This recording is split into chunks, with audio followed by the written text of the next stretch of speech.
Hello there, Dr. Sheep here. Welcome back to the TGIF Talks, episode 72. 4. I think it's 74. Anyways, Could be 76. No, it's 74. 74, 75. I'm your host, Dr. Sheep. Joined my co-host, Don is Phil. Hi. Let's roll the intro.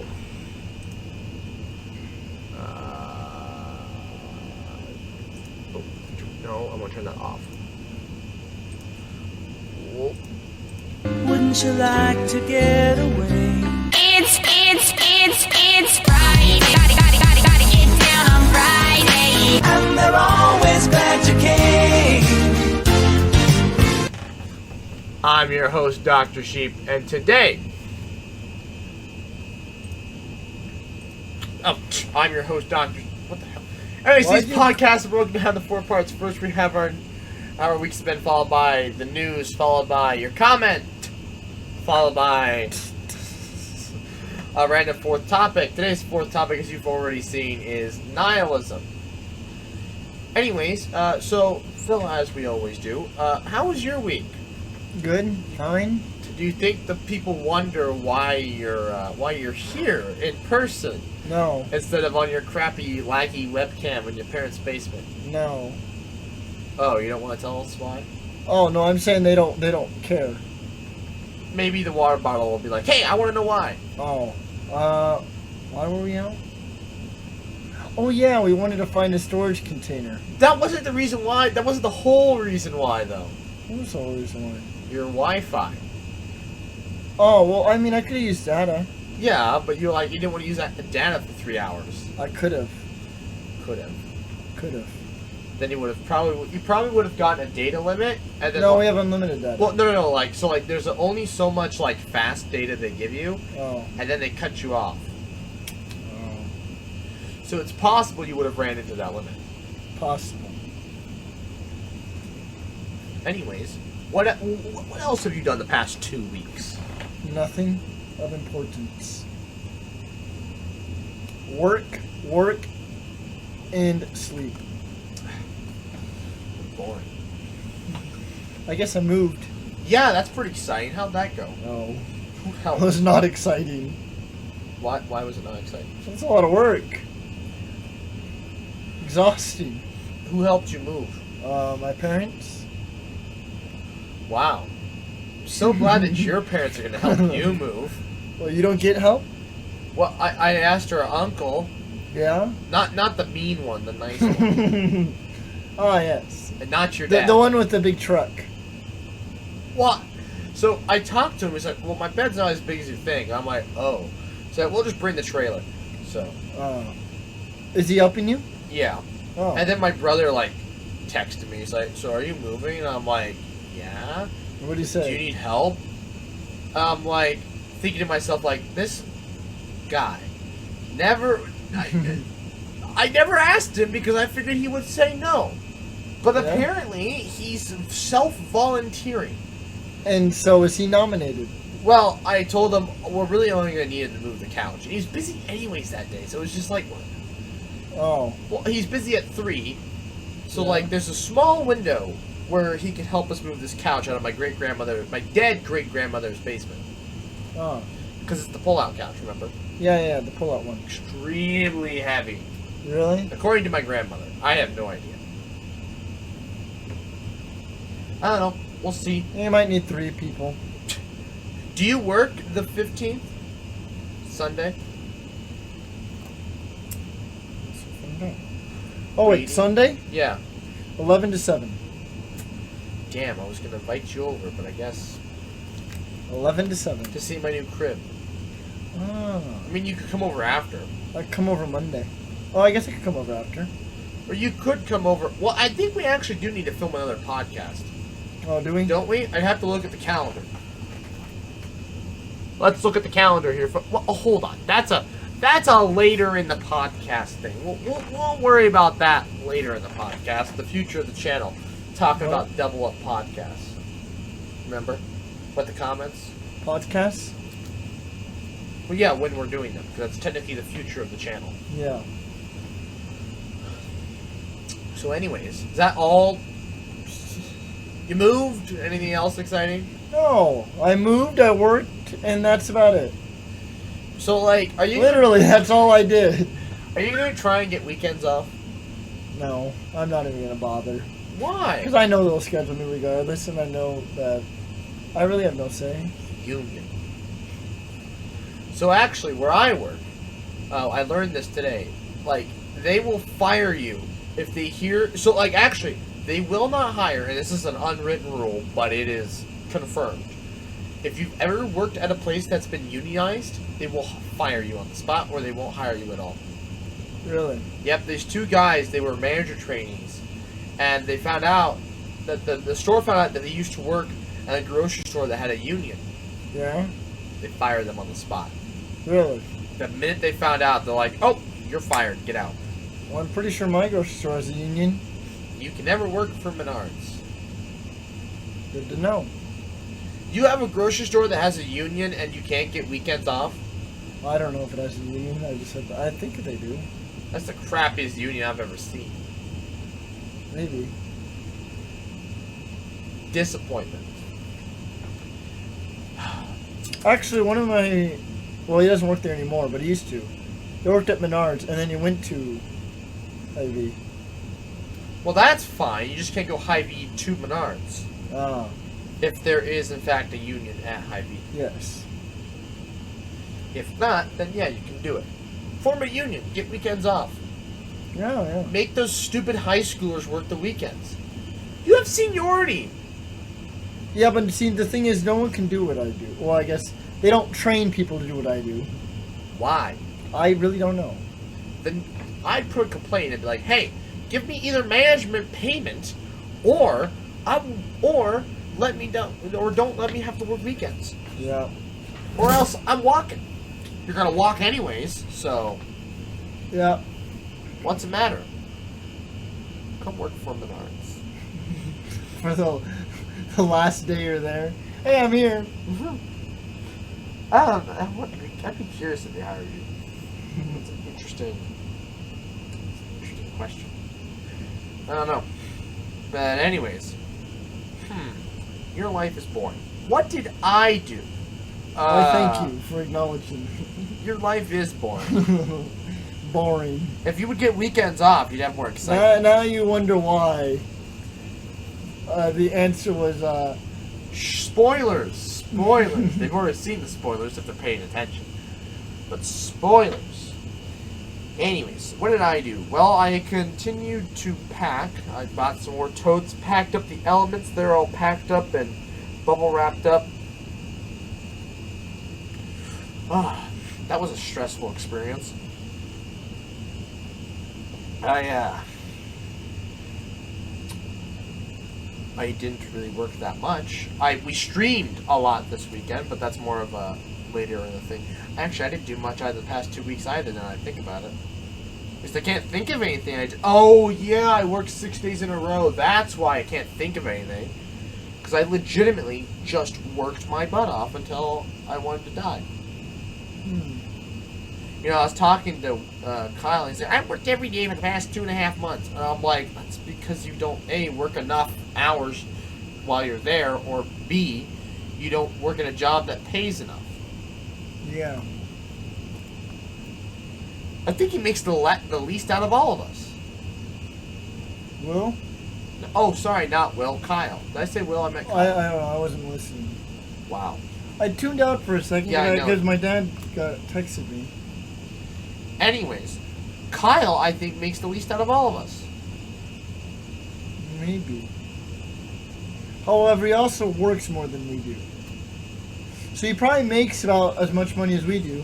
He might make less per hour, but he works like 65 hours a week. And yet he still can't make enough money. Oh no, he told me how much he has more money in the account. He has like double what I have. But apparently that's barely enough to pay for this semester. Oh no, he has the year paid off. Yet he's He's lying to you. He has enough money to pay off the entire school year. I'm disappointed in him. Why? I had nowhere else to go. I mean, that's kind of where I was at that point in my life.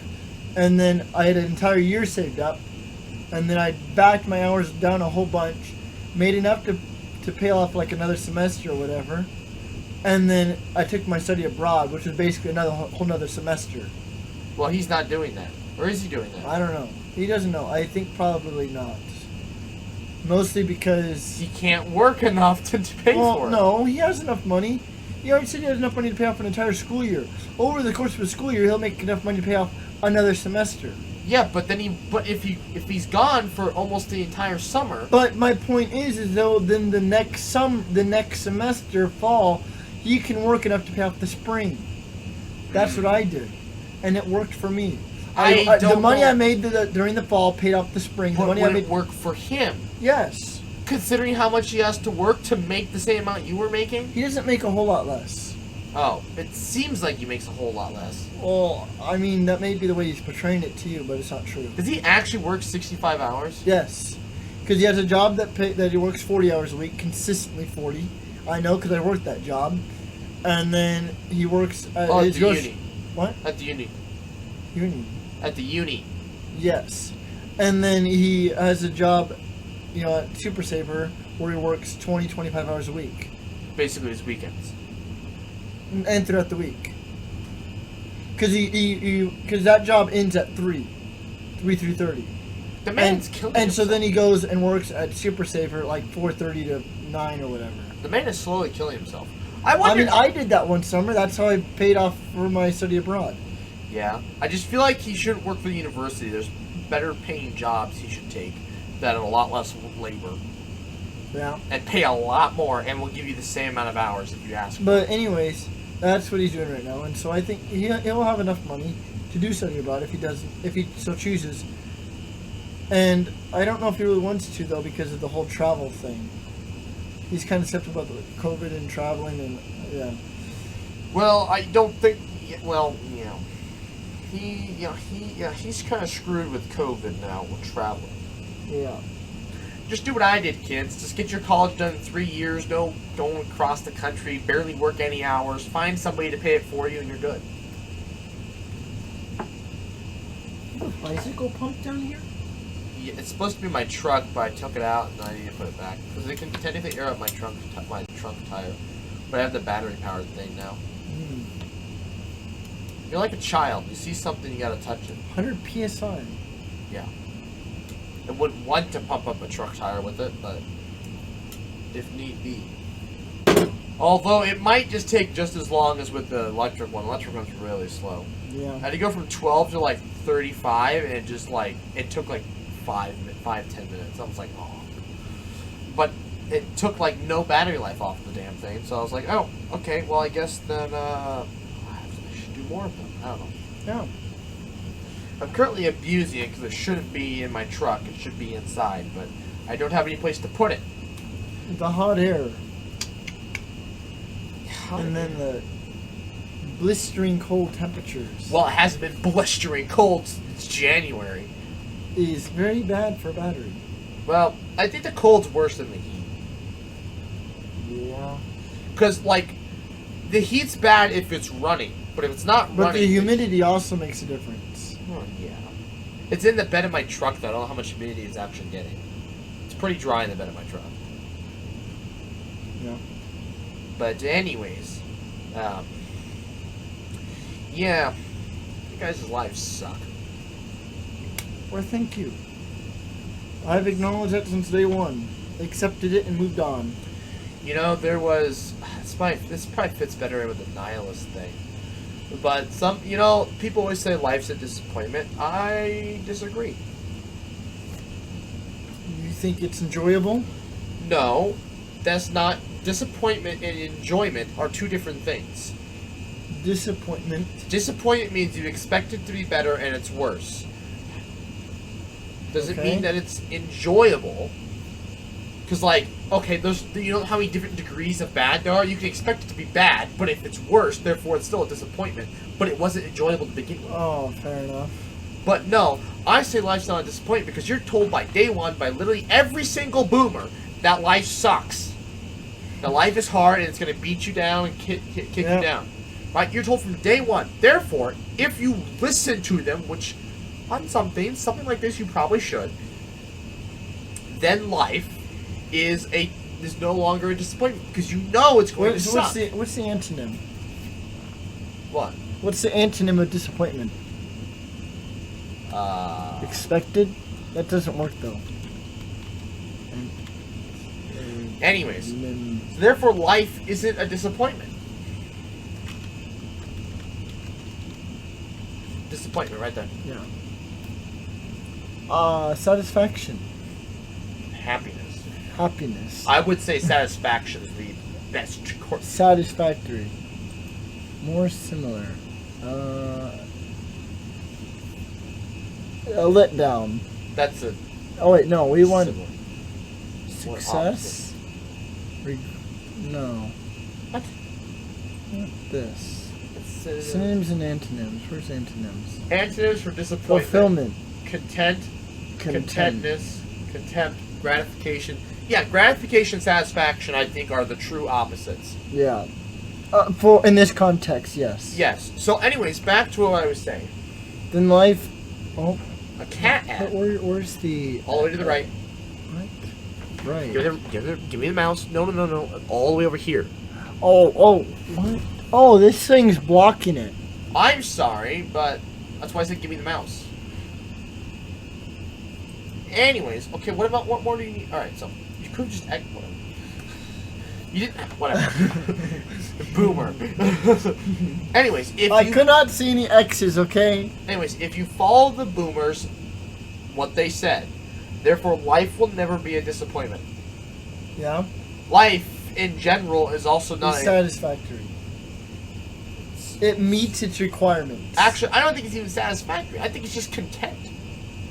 I think life.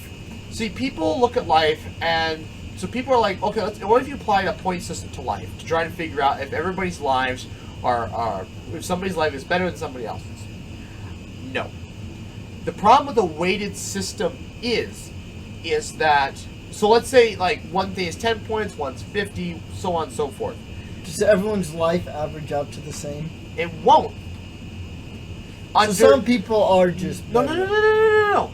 Under a system where you weight the events differently, it will always be different because how you feel about an event is not the same as somebody else how they would feel about an event.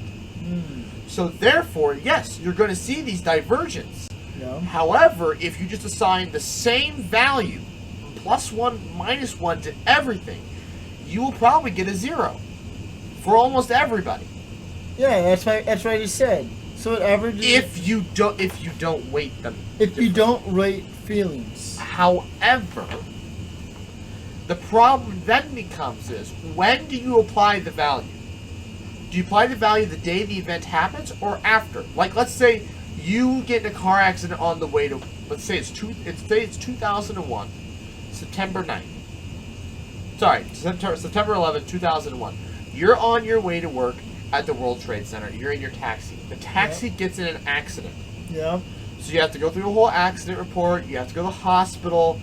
The World Trade Center gets struck by a plane. You were supposed to work on the second floor from the top. You would have died.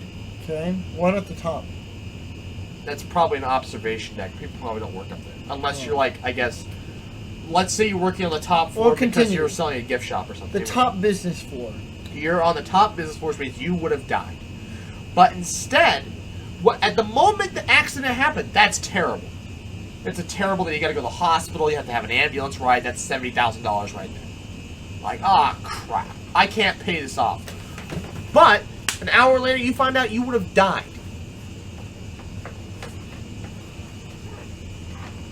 Yeah. Is the event, the accident, still a -1, or is it a +1 now, or is it a 0? Heaven forbid.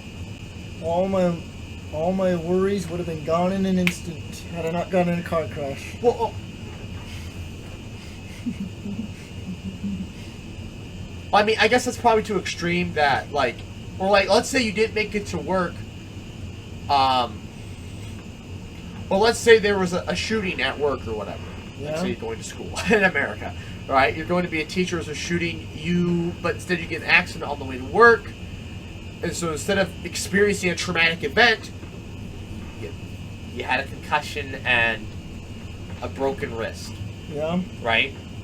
Well, right at that moment, that's a pretty bad event, but you find out later that afternoon, oh my god, I would have had a traumatic event. You might not have died, but you would have had a much more traumatic event.